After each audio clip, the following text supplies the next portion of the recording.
तो इस समय कोरोना वायरस से हर कोई डरा हुआ है, क्योंकि वो ऐसी चीज़ ही है जिसका ना तो कोई आज तक कोई इसको ख़त्म करने की ना तो कोई वैक्सीन बनी हुई है और ना ही इसकी कोई ऐसी दवा बनी हुई है जिसको खाकर ये बिल्कुल पूरे तरीके से ख़त्म हो जाए। आप प्रेग्नेंट हैं और आप भी बहुत ज़्यादा डरी हुई हैं, क्योंकि प्रेगनेंसी में ऐसा होता है कि जो इम्यूनिटी सिस्टम होता है, बीमारियों से लड़ने की क्षमता होती है, वो बहुत ज़्यादा कमज़ोर पड़ जाती है। ये सबके साथ होता है, सबकी इम्यूनिटी सिस्टम प्रेगनेंसी के टाइम पे बहुत ज़्यादा लो हो जाती है, जो कि आसानी से कोई भी इन्फेक्शन छोटे से छोटा हमारी बॉडी पकड़ लेती है। वो मैं इस बात को समझ सकती हूँ कि कितनी ज़्यादा टेंशन होती है अपने बच्चे को लेके। आज फ्रेंड्स, जितने भी आप लोगों के माइंड में सवाल हैं कोरोना वायरस को लेके, जैसे कि कोरोना वायरस है, लॉकडाउन है और आपकी डिलीवरी आने वाली है, क्या करें, कैसे करें, कुछ समझ नहीं आ रहा है, प्रेगनेंसी है, हॉस्पिटल भी जाना है, कैसे जाएं, बहुत से ऐसे सवाल हैं आपके माइंड में, कैसे प्रिकॉशन लें। कई लोगों के माइंड में ये भी सवाल है कि जैसे प्रेगनेंसी में क्या अंदर होने वाले बच्चे को भी इफ़ेक्ट हो सकता है कोरोना वायरस का। तो इन सारे सवालों के जवाब, जितने भी आपके माइंड में डाउट चल रहे हैं अपनी डिलीवरी को लेके, अपनी प्रेगनेंसी को लेके, अपने बच्चे को लेके, कोरोना वायरस के डर से, आज वो हम सारे सवालों के जवाब इस वीडियो में मैं आपको आंसर करूँगी। ठीक है, तो इस वीडियो को आप पूरा ज़रूर देखिएगा और एक एक बात आप ध्यान से सुनिएगा कि मैं आपको क्या बता रही हूँ, क्योंकि फ्रेंड्स, अपने बच्चे के लिए प्रेगनेंसी में आपको केयर से रहना बहुत ज़्यादा ज़रूरी है। सबसे पहले हम जान लेते हैं कि क्या कोरोना वायरस का बेबी पर भी कोई इफेक्ट हो सकता है। तो फ्रेंड्स, इस बात पे आपको टेंशन लेने की ज़रूरत नहीं है, क्योंकि ऐसा टोटली अभी प्रूफ नहीं हुआ है कि प्रेग्नेंट वोमेन को अगर कोरोना वायरस इन्फेक्शन हो जाता है, हल्की सी वो उसकी चपेट में आ जाती है, तो बच्चे को भी ऐसा हो सकता है। ऐसे कोई भी केसेस अभी नहीं पाए गए हैं कि जो महिला कोरोना वायरस से संक्रमित है तो उसका बेबी भी संक्रमित हो जाए। ऐसे अभी कोई भी मामले सामने नहीं आए हैं, तो आपको इस चीज़ में घबराने की ज़रूरत नहीं है बिल्कुल भी। जैसे कि चीन में से 4 प्रेग्नेंट महिलाएं थी, उनकी डिलीवरी हुई तो उनके बेबी को उनको बिल्कुल हैंड ओवर नहीं किया गया प्रेग्नेंट लेडियों, क्योंकि वो कोरोना वायरस से इन्फेक्टेड थी। देन बच्चे को बिल्कुल उनके कांटेक्ट में ही नहीं लाया, बच्चे को बिल्कुल अलग कर दिया गया। तो ऐसे केसेस में पाया गया कि बच्चा बिल्कुल हेल्दी, किसी भी तरीके का उसको कोई भी संक्रमण नहीं। तो आप बिल्कुल टेंशन फ्री हो जाइए, आपको बिल्कुल टेंशन लेने वाली बात नहीं है। सबसे पहले आपको क्या करना है, अपने आप को सेफ रखना है। अगर आप चाहती हैं कि आपका बच्चा भी इस तरीके की कोई भी प्रॉब्लम से बचा रहे, आपको अपनी सेफ्टी बहुत ज़्यादा ज़रूरी है। सबसे पहले आपको अपनी सेफ्टी रखनी है, तभी आप जब बेबी आपके पास आएगा तब आप उसकी सेफ्टी कर पाएंगे। सबसे पहली जिम्मेदारी है कि आपको अपने आप को सेफ रखना है। कुछ बातों का ध्यान रख के आप अपने आप को कोरोना वायरस के संक्रमण से बहुत कोसों दूर रख सकती हैं। कि किसी भी व्यक्ति को अगर खांसी है, जुकाम है, तो आपको उसके कांटेक्ट में नहीं आना है, उससे दूर ही रहना है और आपको ज़्यादा किसी से मिलना जुलना नहीं है। अपने घर में ही रहिए, अपनी फैमिली के साथ रहिए। कोई भी आस पड़ोस का कोई भी आता है उनसे मत मिलिए, उनसे बात मत कीजिए। अगर बात करते भी हैं किसी रीज़न से, तो उनसे 2 मीटर का डिस्टेंस मेंटेन जरूर रखिए। अब जैसे कि अगर आपकी डिलीवरी का टाइम आ रहा है, इसी लॉकडाउन के टाइम पे अगर आपकी डिलीवरी है, लॉकडाउन भी चल रहा है, ऊपर से कोरोना वायरस, ऊपर से बहुत सारी टेंशन चल रही है। अब जैसे कि अगर आपकी डिलीवरी डेट नज़दीक आ रही है, बहुत ज़्यादा टेंशन हो रही है कि लॉकडाउन है, मेरी डिलीवरी भी नज़दीक आ रही है, कैसे जाएं हॉस्पिटल, क्या करें, तो आपको टेंशन नहीं लेनी है, बिल्कुल घबराना नहीं है। अगर आपको जो भी डॉक्टर ने डेट दी है, आपको उस डेट तक का वेट करना है। और अगर उस डेट तक अगर आपका लेबर पेन नहीं आया है, आपको किसी भी तरीके की कोई डिलीवरी सिम्टम नहीं दिख रहे हैं, तो जो भी आपकी लास्ट डेट है उसके 1 वीक तक आप वेट कीजिए। और अगर कोई भी लेबर पेन या कोई भी सिम्टम आपके नज़र नहीं आ रहे हैं, तो अपने डॉक्टर से पहले आपको फ़ोन पे कांटेक्ट करना है। जब भी जितने बार भी आप विजिट के लिए जा रही हैं या जा चुकी हैं, तो आपको ध्यान रखना है अपने डॉक्टर का कांटेक्ट नंबर आपको अपने पास रखना है। किसी भी तरीके की कोई भी छोटी से छोटी प्रॉब्लम है, डायरेक्ट आपको हॉस्पिटल नहीं भागना है बार बार। आप कोशिश कीजिए छोटी से छोटी प्रॉब्लम वो हो सके तो डॉक्टर के जरिए फ़ोन पे ही सॉल्व हो जाए। तो आप डॉक्टर का कांटेक्ट नंबर हमेशा अपने पास रखिए।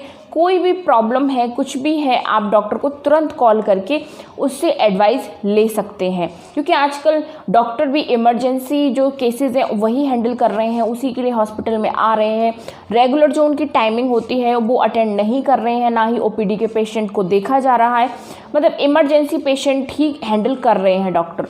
तो आप कोशिश कीजिए कि जो भी आपको क्लियर करना है वो डॉक्टर से घर बैठे फ़ोन पे ही आप बातें क्लियर कर पाएँ। और जैसे कि अगर आपकी सी सेक्शन डिलीवरी है और डॉक्टर ने एक फ़िक्स डेट दे रखी है, तो आपको क्या करना है, पहले डॉक्टर से फ़ोन पे बात करनी है कि डॉक्टर इस टाइम आना सेफ होगा नहीं होगा, और कोशिश करें ऐसे हॉस्पिटल में डिलीवरी ना करवाएं जिसमें कि पेशेंट को आइसोलेट किया गया हो, मतलब कोरोना पेशेंट को रखा गया हो। इन चीज़ों का ध्यान आप रख सकती हैं। अगर आपको डिलीवरी सिम्टम नज़र आने लगे हैं और अब बच्चे का कभी भी डिलीवर बच्चा हो सकता है, आपको लगता है ऐसा जैसे कि आपको पानी की थैली फट गई है, ब्लीडिंग की प्रॉब्लम हो गई है डिलीवरी के टाइम पे, तो आप इस टाइम पे देर ना करें, अपने डॉक्टर को पहले कॉल करें, उसको अपनी प्रॉब्लम बताएं।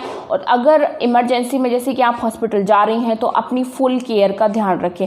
फुली आपको केयरफुल जाना है। आपको मास्क होना चाहिए आपके फेस पे, अगर हो सके तो हैंड ग्लव्स भी होना चाहिए आपके हाथों पे, ठीक है। अगर हैंड ग्लव्स नहीं है, मास्क भी नहीं है आपके पास, तो आप दुपट्टे को अपना पूरा फेस कवर करके रखिए। अगर हो सके तो आंखों पे आप चश्मा भी लगाइए, और साथ में ऐसे कपड़े पहनिए अगर आप हॉस्पिटल जा रही हैं जो आपके पूरी बॉडी को कवर कर सके, मतलब फुल स्लीव्स के कपड़े पहनिए जिससे कि आपकी बॉडी पूरे तरीके से कवर रह सके। और हॉस्पिटल जाते टाइम अपने बैग में एक हैंड सैनिटाइज़र, कुछ टिश्यू, इस तरीके की चीज़ें भी आपको रखना है। इन चीज़ों का ध्यान आपको बिल्कुल नहीं भूलना है। और इसे मैंने लास्ट वीडियो में बताया हुआ है कि आपको हॉस्पिटल जाना है तो गेट को ओपन करते टाइम अपने हैंड से टच नहीं करनी है, कोहनी का इस्तेमाल कीजिए, कोहनी से ही गेट को ओपन कीजिए। इस तरीके से आप प्रिकॉशन ले सकते हैं जिससे कि किसी भी तरीके के इन्फेक्शन से आप बच सकते हैं। उसके बाद जब आप हॉस्पिटल से आते हैं तो आपको सबसे पहले अपना हैंड वॉश करना है, उसके बाद ही कुछ चीज़ें टच करती हैं। मैं तो ये कहती हूँ कि जो भी आप कपड़े पहन के गए हैं उनको भी आप चेंज करिए, उनको मतलब किसी बंद बॉक्स में रख दीजिए, बाद में वॉश कर लीजिए, या फिर हो सके तो हैंड टू हैंड आप वॉश करके उन कपड़ों को रख दीजिए। ज़रूरी नहीं है तो बिल्कुल हॉस्पिटल मत जाइए। अगर किसी भी तरीके की आपको प्रॉब्लम नहीं है तो कोशिश करें हॉस्पिटल जाने से भी बचें। बात बात पे हॉस्पिटल मत जाएं। जैसे कि अगर आपका वीकली जैसे आपका चेकअप होता है या मंथली चेकअप होता है, इसको अवॉइड कीजिए। अभी कुछ दिनों की बात है, लॉकडाउन खुलने वाला है, फिर उसके बाद आप अपना रेगुलरली चेकअप करा सकती हैं। ऐसे कुछ लोग पूछते हैं कि मैम अल्ट्रासाउंड कराने भी जाना है तो कैसे जाएं? तो अल्ट्रासाउंड से कुछ नहीं होता है। अल्ट्रासाउंड में सिर्फ डॉक्टर ही आपकी बेबी ग्रोथ देखता है, और अभी जब डॉक्टर ही इमरजेंसी में आपको मिल रहे हैं तो आप अल्ट्रासाउंड करवा के क्या करेंगी?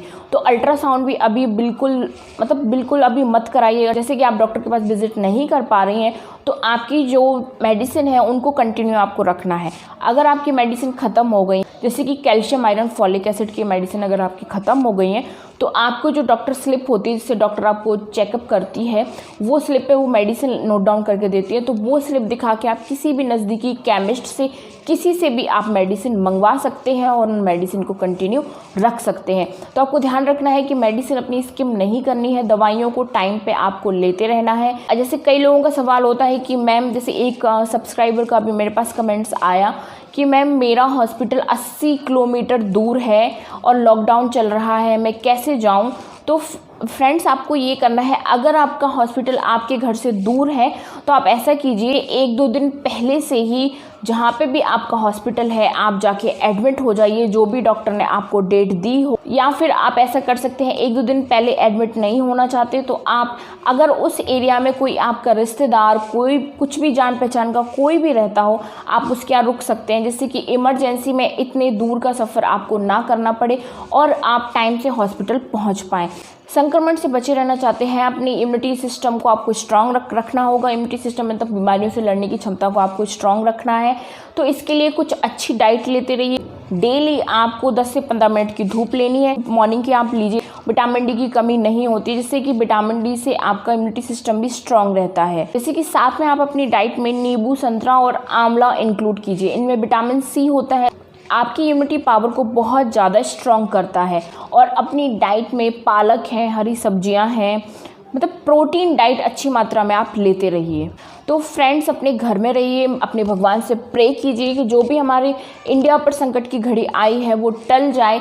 इंडिया ने नहीं बल्कि पूरे वर्ल्ड में जो संकट की घड़ी है वो जल्द से जल्द दूर हो जाए, ये वायरस बिल्कुल पूरे तरीके से ख़त्म हो जाए। और बस कुछ दिन की बात और है, 14 तारीख तक की, उसके बाद लॉकडाउन खुल जाएगा। फिर आप अपने डॉक्टर को दिखाइए, रेगुलर चेकअप लीजिए। तो फ्रेंड्स, आई होप आप अपने आप को सेफ रखेंगे और बिल्कुल भी पैनिक नहीं होइए, पेशेंस से काम लीजिए, तसल्ली से अपने भगवान से प्रे करते रहिए। चलिए फ्रेंड्स, आज के वीडियो में इतना ही, मिलते हैं अब अगले वीडियो में। Bye bye, take care, thank you.